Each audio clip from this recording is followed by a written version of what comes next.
Let us not seek to satisfy our thirst for freedom by drinking from the cup of bitterness and hatred.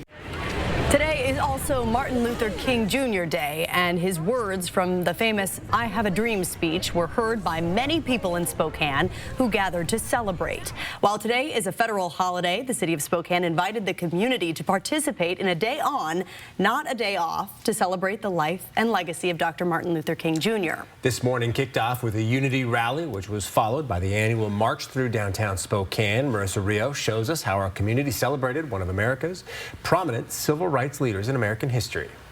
Hate cannot drive out hate, only love can do that. Cheers erupted as one of the speakers during today's unity rally shared Martin Luther King Jr.'s message of peace and equality.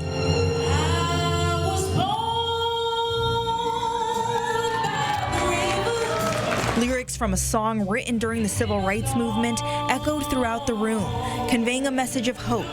In the midst of the rally, everyone turned their attention to the screens at the corner of the room.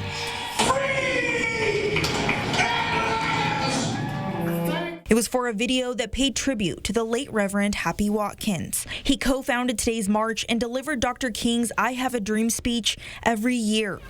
Following today's rally, hundreds of people from different walks of life took to the streets of downtown Spokane to march and share the message of Dr. Martin Luther King Jr. With signs in their hands, Spokanites braved the frigid temperatures and marched in solidarity as they commemorated the life and legacy of Martin Luther King Jr.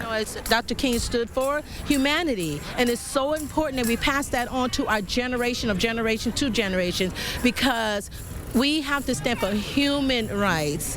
We both very much remember the civil rights movement in the 60s and marched then, and it's important to be here with our kids and especially with our grandchildren so that we can pass those values on to the next generation. Today's events exemplified all that Dr. King stood for.